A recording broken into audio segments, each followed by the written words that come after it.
effet. Alors, mesdames et messieurs, bonjour et merci d'être là nombreux. Je reconnais que Miloud Chenouchi est connu comme le loup blanc.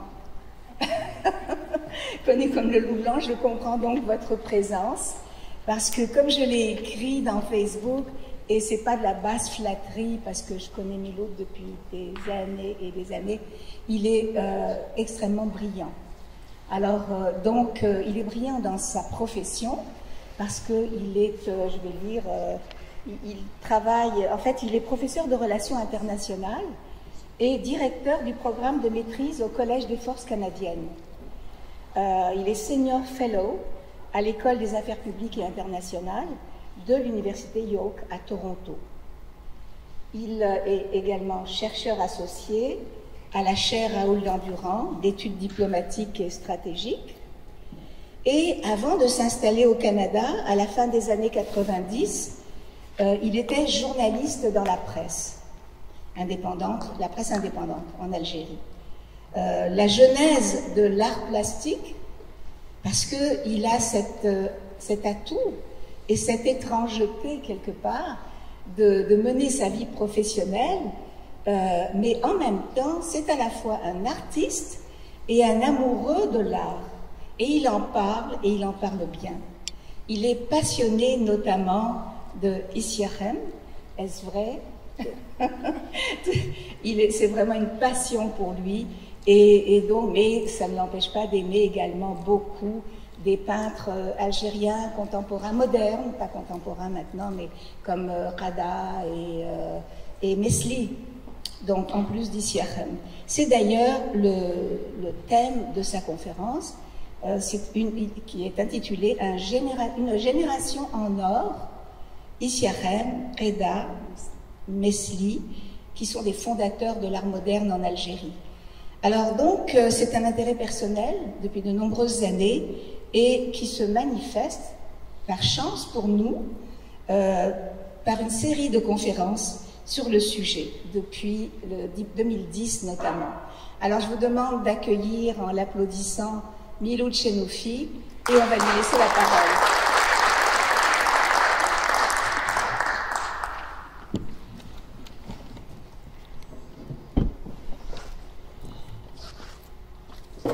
Salam alaikum.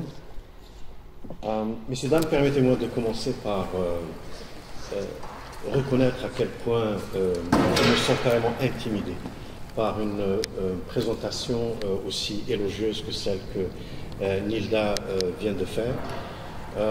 Je suis également intimidé par la qualité de l'assistance que j'ai en face de moi, un samedi après-midi ensoleillé à Montréal. Je suis certain que vous aviez beaucoup ou plusieurs autres choses beaucoup plus intéressantes à faire que de venir écouter un professeur donner une conférence. Je souhaiterais remercier ceux et celles qui ont organisé cet événement. Je remercie également le musée qui a bien accepté de nous accueillir cet après-midi. Alors, mon propos porte donc sur une génération qui est en elle-même un phénomène particulièrement intéressant à étudier. Elle est singulière, elle n'est pas unique, parce que dans l'histoire de pas uniquement l'art plastique, mais dans l'histoire de la littérature, et pas uniquement en Algérie, un peu partout dans le monde, il arrive des fois qu'autour de la même année, naissent une génération d'artistes qui va changer la face de telle ou telle expression artistique. L'une des plus récentes et des plus connues, c'est un peu la génération de romanciers latino-américains qui est apparue dans les années 60, les Garcia Marquez, Vargas Llosa, Julio Cortázar, etc., qui ont changé la face de la littérature mondiale, pas uniquement la littérature d'expression espagnole. Ici au Canada, on connaît tous, ou on a déjà entendu parler du fameux groupe des Sept, qui aussi, en tant que phénomène générationnel, a imprimé donc sa marque sur l'histoire de l'art ici. la génération dont je vais parler aujourd'hui a pour première caractéristique d'être née autour de 1930. Issiakham est né en 1929. Kheddaïs et Mesli sont nés en 1930. Et la particularité de cette génération tient au fait qu'ils sont nés dans un contexte de domination coloniale totale.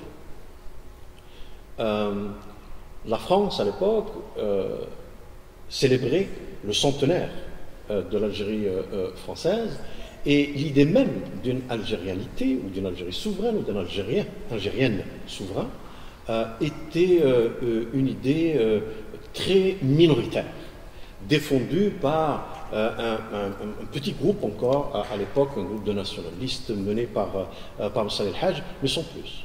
Je veux dire que non seulement l'autorité coloniale était persuadée qu'elle était là pour de bon, mais parmi les Algériens et les Algériennes, il n'y avait pas encore donc cette conscience nationale, ou j'allais dire patriotique, orientée vers l'indépendance, qui soit suffisamment généralisée, comme elle va le devenir dans les années, la fin des années 40 et le début des années 50. Et alors, dans cette domination coloniale totale, d'ailleurs l'expression était utilisée, hein, la colonisation totale, l'idée était que l'algérianité disparaisse. Sinon physiquement, puisque effectivement la pacification, entre guillemets, dans les années, au XIXe siècle, est passée par le massacre, hein, le déplacement de population, un élan génocidaire, en fait, de colonisation, de peuplement. Et ensuite, cette colonisation totale s'est exprimée par la négation de l'identité culturelle locale. Et ce phénomène s'est accompagné d'un discours de négation. Alors j'ai quelques citations ici d'un monsieur qui s'appelle Augustin Berg. C'est le père de Jacques Berg, mais Jacques Berg est complètement différent dans sa vision de l'Afrique du Nord, du monde arabe. Il était opposé à la colonisation, mais son père, fort malheureusement, faisait partie de ces intellectuels, il était sociologue, de ces intellectuels qui s'étaient donné comme mission de produire un discours savant, un discours académique universitaire de négation identitaire. Voilà à peu près ce qu'il écrit. Il dit à propos du berbère qu'il ne rêve pas. Il n'a pas d'imagination lyrique. C'est-à-dire que dans ce discours-là, un phénomène artistique comme Ait Minguillat est impossible. Quand on nie la possibilité du lyrisme. Et quand on sait le lyrisme chez Ait Minguillat, on se rend compte que ce qui est nié ici, c'est la possibilité de quelqu'un comme Ait Minguillat. Sa vocation n'a jamais dépassé le froid contact des choses, hein, c'est à peine si c'est un être humain. Et l'artiste berbère reste un artisan. Alors, je laisse de côté ici la confusion qui existe à faire un parallèle entre artiste et artisan. Ce sont deux univers différents. Mais enfin, voilà le type de discours qu'il y avait à l'époque.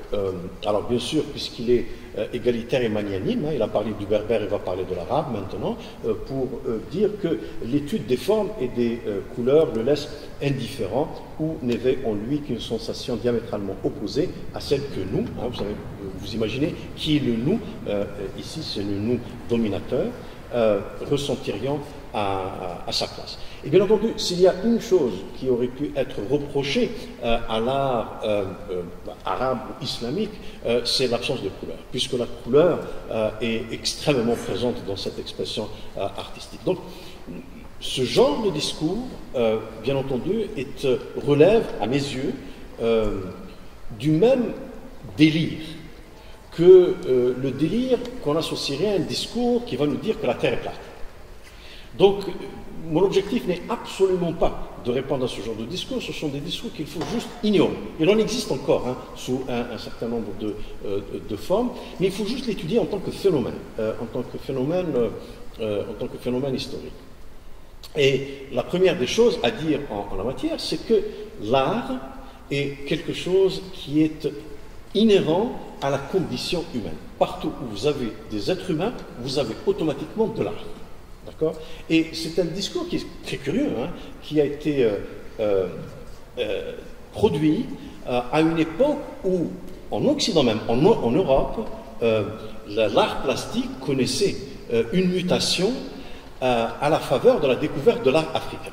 Vous savez que le cubisme, en tout cas chez Picasso, est né par admiration pour l'art traditionnel africain. Donc c'est un discours qui était déjà à l'époque complètement anachronique, mais qui correspond très bien au discours plus général, au discours savant plus général qui a accompagné le phénomène colonial.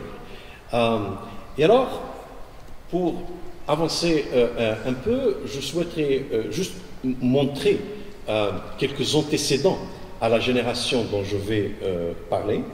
Ce sont des antécédents algériens.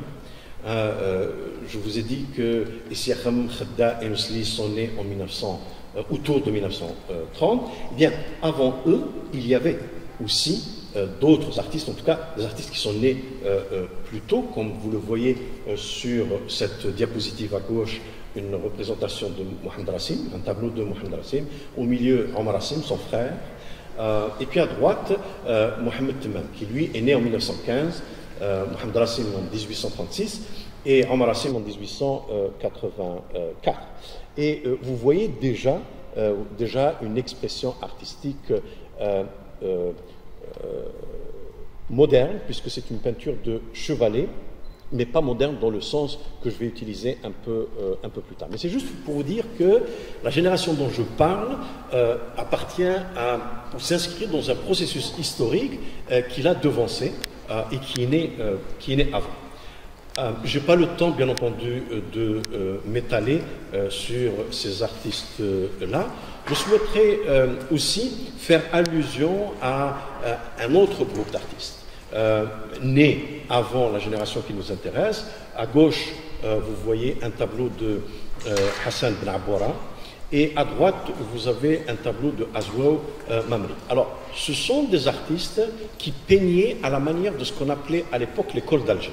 Alors, l'école d'Alger était faite d'artistes français, d'artistes colons, qui s'intéressaient vraiment à reproduire de manière plus ou moins impressionniste ce qu'ils voyaient autour d'eux. Et c'est un peu ce que nous voyons ici. C'est un mi-chemin entre l'orientalisme et l'impressionnisme. Mais vous avez également d'autres artistes plus âgés ou plus antécédents à la génération dont je vais vous parler, dont la peinture est résolument moderne. D'accord ? Et là, notamment, vous avez Bachir Yildiz, né en 1922, qui est mort à l'âge vénérable de 100 ans l'année dernière. Et à droite, Ali Khouja, comme vous le voyez, de la peinture abstraite, qui a été sa marque artistique dans la dernière partie de sa vie. Et vous voyez déjà ici qu'on est bien loin de l'école d'Alger. Alors voilà. Maintenant, encore une fois, je n'ai vraiment pas le temps de m'étaler là-dessus. Pour la génération dont je parle, j'ai omis d'autres artistes. Notamment qui auraient parfaitement mérité de figurer dans ma présentation. Vous avez à gauche Mohamed Louail. Là aussi, vous avez de la peinture expressionniste semi-figurative qui est résolument moderne. À droite, Abdallah Ben Antar, qui est un ami intime de Mohamed Khedda dont je vais parler, et qui, lui, a produit une œuvre abstraite, là aussi, profondément ancrée dans la modernité. Ils sont nés, comme vous le voyez, 1930-1931, et au milieu, bien entendu, Baya Mhiddin, une artiste unique et un art tout à fait singulier. Alors, les deux premiers, je n'en parle pas parce qu'il me faut faire un peu plus de recherche dessus. J'aurais pu, mais sachant que Mme Aktouf va donner une conférence dans le cadre de cet événement spécifiquement consacré à Baya, je n'en parlerai pas aujourd'hui. Alors, Mme Aktouf est la seule à blâmer de l'absence d'égalité homme-femme dans ma présentation. Donc je parle d'une génération au Nord. Et on peut se demander pourquoi une telle désignation. Ce n'est pas uniquement une figure de style, c'est quelque chose que je crois au plus profond de mon être. C'est effectivement une génération au Nord. Parce que, voyez-vous, elle a su, sans poser la question, répondre à une question fondamentale qui ne se pose pas uniquement à l'art ou à la littérature ou au théâtre, elle se pose aussi aux sciences sociales qui sont produites en Algérie ou dans un pays post-colonial. Elle se pose bien sûr et avec beaucoup d'acuité dans le domaine politique également.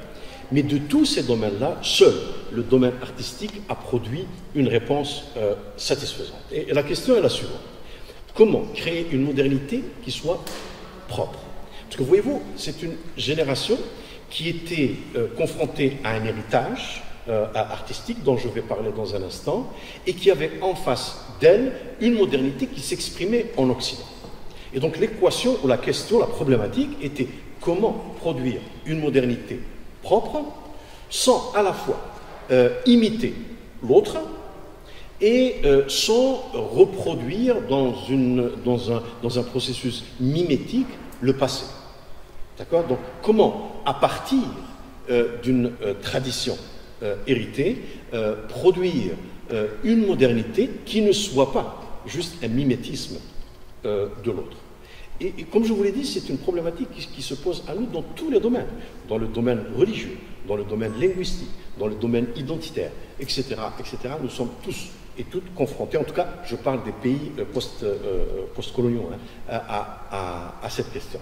D'accord? Là, c'est une génération au Nord parce qu'elle a su répondre à cette question-là à travers ce que j'aime bien appeler une pratique de déconstruction-reconstruction, que je vais décrire et détailler au fur et à mesure de ma conférence. C'est-à-dire que je prends l'héritage, je le déconstruis pour le reconstruire dans une œuvre artistique innovante, résolument moderne. Et je le fais dans l'excellence et la résiliation. L'excellence, bien entendu, va apparaître assez clairement dans les œuvres que je vais projeter, mais la résilience, elle, par contre, mérite qu'on s'y attarde un tout petit peu avant d'aller plus loin dans la discussion. Alors justement, pourquoi la résilience? Vous savez, la résilience, c'est cette capacité de trouver au fin fond de soi-même les ressources pour faire face à des traumatismes qui autrement peuvent nous détruire de l'intérieur. Telle est la résilience, cette capacité de surmonter des traumatismes qui sont à certains égards insurmontables. Et cette génération était confrontée, bien entendu, au drame collectif, qui était celui de la domination coloniale et de la négation de l'algérianité propre, mais ce sont aussi des gens qui ont fait face à des drames personnels. Alors, je n'ignore pas que durant la deuxième moitié du XXe siècle, la critique artistique, que ce soit pour l'art plastique ou dans la critique littéraire, on a décrété la mort de l'auteur. On a dit l'auteur ou sa biographie, son histoire ne doit pas compter dans la compréhension de l'œuvre artistique, du roman, du poème, de l'œuvre plastique. Je peux comprendre cette logique-là parce qu'elle nous pousse à nous intéresser aux œuvres elles-mêmes, au rapport interne à l'œuvre, sans interférence des éléments biographiques ou contextuels. Je peux comprendre ça. Et le structuralisme, pour ceux qui s'y connaissent un peu, nous a permis de comprendre des choses fondamentales et importantes dans les œuvres d'art, dans les différentes formes d'expression artistique. Moi, je crois que c'est une approche qui doit être nuancée. Mon approche, elle est plutôt herméneutique, et dans l'herméneutique, on a besoin du contexte, on a besoin également des éléments biographiques qui nous permettent de comprendre, ou alors qui nous permettent d'accéder à un surcroît de compréhension des œuvres. C'est la raison pour laquelle j'insisterai au fur et à mesure que je parlerai de chaque artiste d'un certain nombre d'événements personnels traumatiques.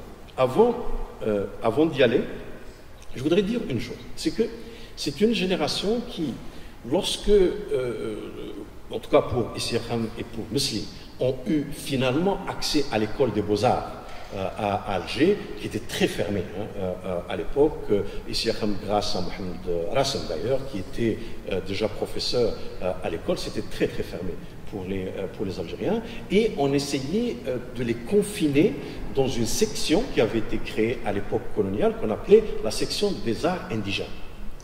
Donc, la section des arts mineurs.